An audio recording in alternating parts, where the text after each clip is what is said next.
Hey, welcome back to ScreenCrush. I'm Ryan Airy, and we're here to watch and break down the new trailer for Echo. So normally we would do like a big trailer breakdown, big in-depth thing, but for some reason Marvel decided to drop this trailer on the same day that we're working on Loki and a million other things. So we're not going to do like that stage of breakdown. We just don't have time to. But what we are going to do is I'm going to watch it. I'm going to tell you guys what I think about Echo beforehand. We're going to watch it together. You're going to kind of get to see how I break down videos, and like we're going to do this process. I'm going to tell you things as I notice them, and then I want to hear from all of you in the comments about what you think of this show after seeing the trailer. So first of all, before watching the trailer, like here's where I'm at with this show. I like a lot of you guys, I was pretty surprised to hear that they were doing Echo, because like she's in the comics, she's never been like even a B or a C-list character. She's somebody I was first introduced to in the brilliant David Mack Daredevil run, and she was primarily a love interest to Daredevil. I mean, he's blind, she's deaf, but it was a great run in the comics. And I thought she fit perfectly in the Hawkeye show because like her rage and desire for revenge contrasted Clint's, and actually in the comics, she I think was the first person to wear the Ronin costume that Hawkeye is now famous for. So she's a character who I think definitely has a place in like a dark, gritty side of the MCU. I was just surprised that she like got approved for her own show so fast. But you know, she's a character, obviously Marvel liked what they saw in Hawkeye, they liked the performance, and they thought this character had legs. Now, ordinarily, when Marvel takes like an obscure character and decides to like turn them into a marquee star of a show or a movie, ordinarily that's like a really good sign. Like nobody cared about the Guardians of the Galaxy, but you know, James Gunn and Nicole Perlman saw something in them and they made a great movie. Same thing with other characters like Shang-Chi, the Eternals, Moon Knight, all turned out like, you know, pretty strong projects. Where, you know, you got to remember, even like when Marvel was making movies with Iron Man, Captain America, and Thor, they were kind of mocked by Hollywood for bringing out their B squad. So ordinarily I think, oh cool, well they must, if they're going to do an Echo show, this must be great. But this was greenlit at a time when Marvel was like greenlighting anything with a pulse. It was revealed, I think it was a Disney Plus day, when they were also like, they announced Agatha, Spider-Man freshman year, a lot of things that were like, oh, well they're doing that instead of like Moon Knight season 2. So it was one of those surprise things. So they're also doing this thing where they've never done this on Disney Plus before, they're gonna dump it all in one day, which is not really a good sign. Like Disney Plus kind of pioneered this format where instead of dumping every episode of The Mandalorian or WandaVision in a single day, they drew it out week by week, which in my day we just called television, but everybody up till then was following the Netflix streaming model of just putting the whole thing out in one day so you can binge it. And I think this is the reason Disney Plus has been such a success. Like they made these shows like part of a national conversation. We all wanted to know what was going on in Westview with Wanda. We all were talking about what happened in The Mandalorian and guessing if Luke Skywalker would show up, that kind of thing. Like for Mandalorian season 2, nobody would have cared if they would have dumped the whole show in one day. Nobody would have cared about Bo-Katan or anything like that. People just would have been talking about Luke Skywalker.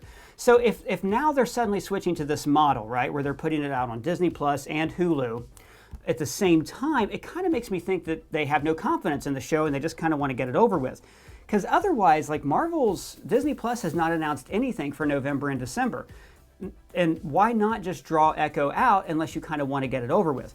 Now the show's also apparently going to set up Daredevil, and you know, because Kingpin and Maya have this connection where he was like a surrogate father to her. I don't know if you remember that from Hawkeye, but like she kind of figured out that he killed her dad and then she shot him, blinded him at the end of the Hawkeye show, just like what happens in the comic book. So this show, Echo, is supposed to set up Daredevil Born Again, but as we read about in a Hollywood Reporter article recently, Daredevil Born Again is kind of a mess, like to the point where Marvel's basically scrapped the whole show and they're starting from scratch with like a more traditional TV model. So I assume there's things in this show that were supposed to set up Born Again next year, but now Born Again's been pushed to 2025. They're going to rush the show out. These are not things that a studio does if they've got a lot of confidence in their programming. Now, I want this to be good, right? I'm just a little bit dubious about it, but I want to see like a super dark and gritty MCU. I don't want them to go like grim dark just for the sake of it, but like Marvel did this in the comics. Like from the 50s through the 90s, Marvel adhered to something called the Comics Code Authority. There were a lot of like strict guidelines, what you could and couldn't say. And then like in the early 2000s, they did away with it, and they didn't make every single comic book like, you know, with curse words and stuff, but they had a specific line called Max where Marvel characters like Nick Fury and Luke Cage could do like more mature things. And I think they're doing that here. Like this show's going to be Marvel TV MA. Hopefully they take that template and, you know, where you have to like on Disney Plus for parents, you have to put like a certain thing on your TV. They take that template, they apply it to Daredevil, they apply it to Punisher, because there's certain characters in the Marvel canon that really don't work unless they're mature characters. I'm not somebody who believes in like making like Superman super dark or doing that just for the sake of doing it, but there's certain stories from the comics that you can really only tell if you're telling them in a more mature way. So I don't know what TVMA is going to mean, if it's for language, violence, sex, whatever, but like I'm pretty excited to see this trailer, and I really hope that it's a banger. And I really hope that Disney Plus does not continue this model of releasing everything in one day, because, you know, it'd be bad for business. And also, I just think it kind of relegates the show to like something that's forgettable. So let's watch this video.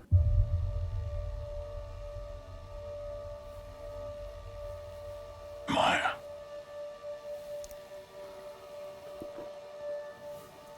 I see everything that you are.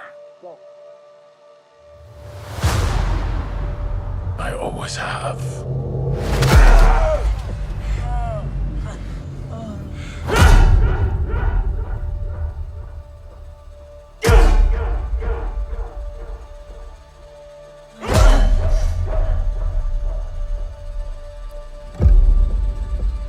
Don't be afraid.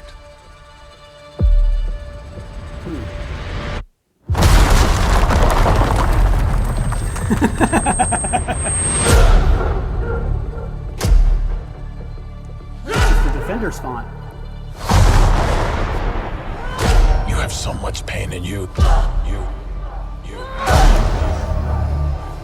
So much rage. That you can't contain it.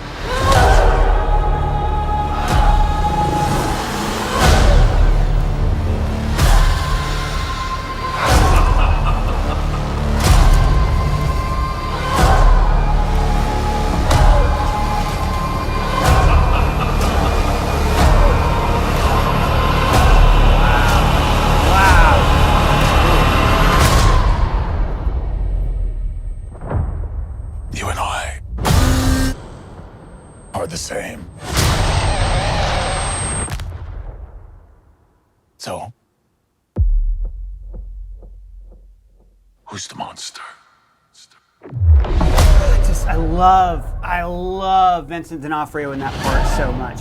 So I kind of messed up there, guys. When I don't record many reaction videos, I got kind of sucked into watching the trailer, and I forgot to like emote reactions to you. But I don't normally watch things and go, wow! So that's you got like a more honest reaction.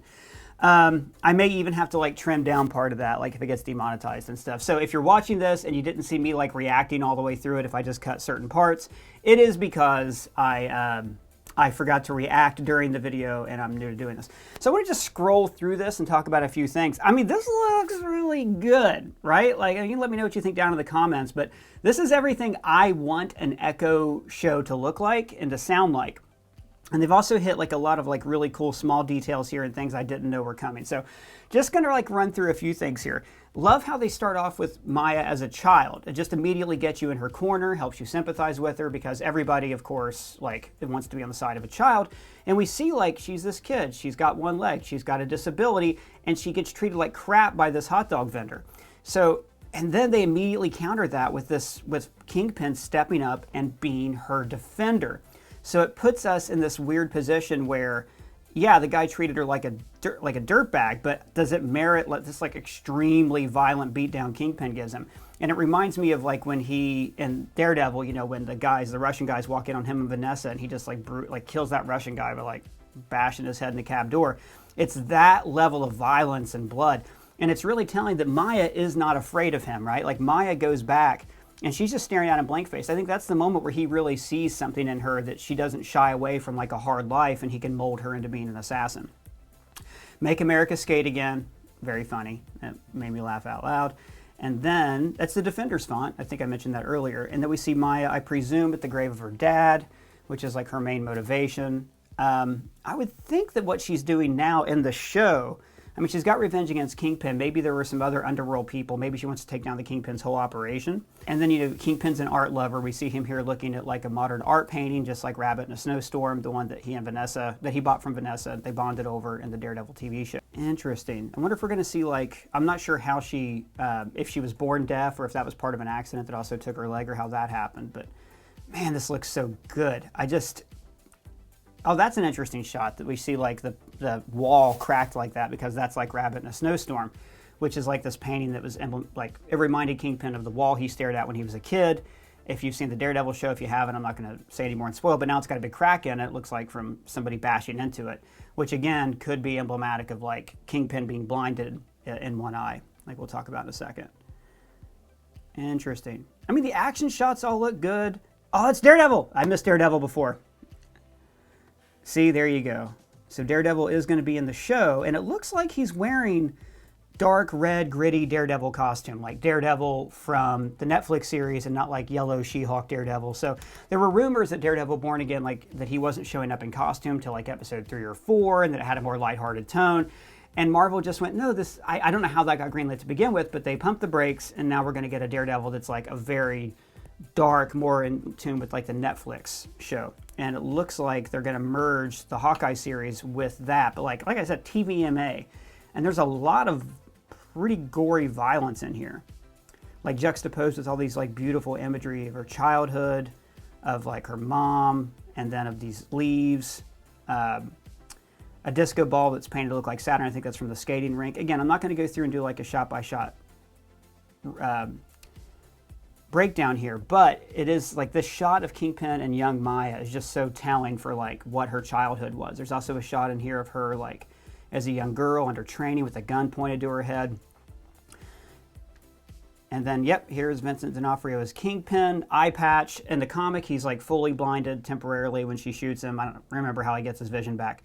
But the rumors were that Daredevil Born Again was going to be about him running for mayor, and he was running on like an anti-vigilante platform. I think they'll still do that because it's a great idea. And this gives him an excuse. He's kind of like Emperor Palpatine. The attack on me has left me scarred. Well, the attack of a vigilante has left this innocent citizen, Wilson Fisk, blinded in one eye.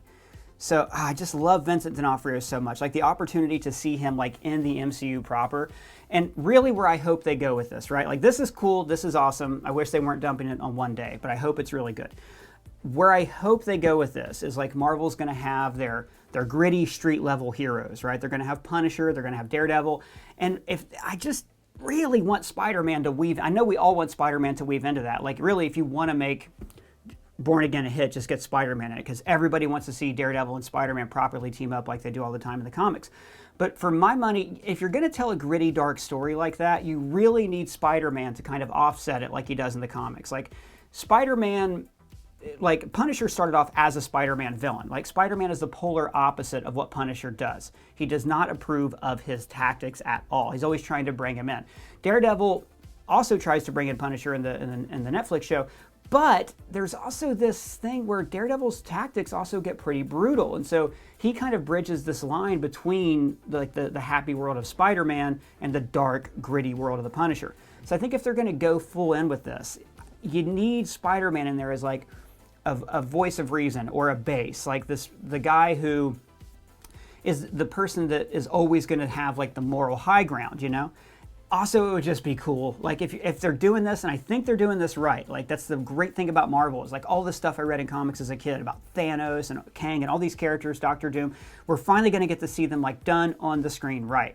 And if they're going this way with it, if they're going to do like a little like Defenders redo with Jessica Jones and Luke Cage and all these people like forming their own little corner of the MCU, God, I hope Spider-Man's going to be a part of it. Well, guys, that's just my thoughts on the Echo trailer. Again, sorry I didn't do a lot of big reactions all the way through it. I was just really sucked into it. It looks really freaking good. But let me know your thoughts on it down in the comments below. And if you want, you can @ me on Twitter. And if it's your first time here, please subscribe, smash that bell for alerts. For ScreenCrush, I'm Ryan Airy.